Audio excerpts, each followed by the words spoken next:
ಇದು ನೇರವಾಗಿ ಅವರ ಹೆಸರನ್ನ ಕೂಡ ಹೇಳಿರೋದು ವಿವಾದಕ್ಕೆ ಕಾರಣವಾಗ್ತಾ ಇದೆ.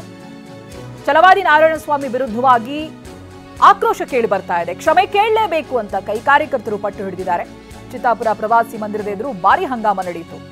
ಛಲವಾದಿ ನಾರಾಯಣಸ್ವಾಮಿ ಕಾರನ್ನ ಅಡ್ಡಗಟ್ಟಿ ಆಕ್ರೋಶ ವ್ಯಕ್ತಪಡಿಸಿದ್ದಾರೆ. ಕಾರಿಗೆ ನೀಲಿ ಬಣ್ಣವನ್ನ ಎರಚಿದ್ದಾರೆ ಕಾಂಗ್ರೆಸ್ ಕಾರ್ಯಕರ್ತರು. ಗಾದೆ ಮಾತನ್ನ ಹೇಳಿ ಸುಮ್ಮನಾಗಿದ್ರೆ ಪರವಾಗಿರ್ತಾ ಇರಲಿಲ್ಲ, ಬಟ್ ಅದು ಯಾರಿಗೆ ಹೇಳಿರೋದು ಅನ್ನೋದಾಗಿ ಪರ್ಟಿಕ್ಯುಲರ್ ಆಗಿ ಹೆಸರನ್ನ ಹೇಳಿರೋದು ಇದೀಗ ದೊಡ್ಡ ವಿವಾದಕ್ಕೆ ಕಾರಣವಾಗ್ತಾ ಇದೆ. ಕಲಬುರಗಿ ದೃಶ್ಯಗಳನ್ನ ಗಮನಿಸ್ತಾ ಇದ್ದೀರಿ. ಛಲವಾದಿ ನಾರಾಯಣಸ್ವಾಮಿ ಕ್ಷಮೆ ಕೇಳಲೇಬೇಕು ಅಂತ ಕೈ ಕಾರ್ಯಕರ್ತರು ಪಟ್ಟು ಹಿಡಿದಿದ್ದಾರೆ. ಚಿತ್ತಾಪುರ ಪ್ರವಾಸಿ ಮಂದಿರದ ಎದುರು ಭಾರಿ ಹೈಡ್ರಾಮಾನೆ ನಡೆದಿದೆ. ಛಲವಾದಿ ನಾರಾಯಣಸ್ವಾಮಿ ಕಾರನ್ನ ಅಡ್ಡಗಟ್ಟಿ ಆಕ್ರೋಶ ವ್ಯಕ್ತಪಡಿಸಿದ್ದಾರೆ. ಕಾರ್ ಮೇಲೆ ನೀಲಿ ಬಣ್ಣವನ್ನ ಎರಚಿದ್ದಾರೆ.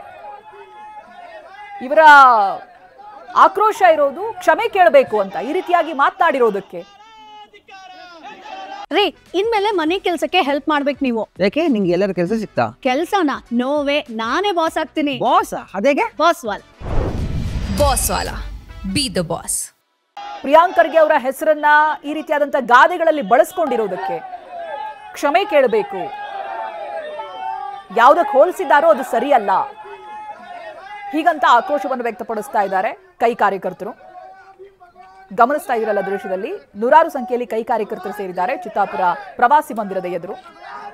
ಛಲವಾದಿ ನಾರಾಯಣಸ್ವಾಮಿ ಕಾರನ್ನ ಕೂಡ ಅಡ್ಡಗಟ್ಟಿದ್ದಾರೆ. ಕಾರಿನ ಮೇಲೆ ನೀಲಿ ಬಣ್ಣವನ್ನ ಎರಚಿದ್ದಾರೆ. ಕ್ಷಮೆ ಕೇಳುವವರೆಗೂ ಬಿಡೋದಿಲ್ಲ ಅನ್ನೋದಾಗಿ ಪಟ್ಟು ಹಿಡಿದಿದ್ದಾರೆ. ಘೋಷಣೆಯನ್ನ ಕೂಗ್ತಾ ಇದ್ದಾರೆ, ಧಿಕ್ಕಾರವನ್ನ ಕೂಗ್ತಾ ಇದ್ದಾರೆ. ಛಲವಾದಿ ನಾರಾಯಣಸ್ವಾಮಿ ವಿರುದ್ಧವಾಗಿ ಆಕ್ರೋಶ ಭುಗಿಲೇಳ್ತಾ ಇದೆ.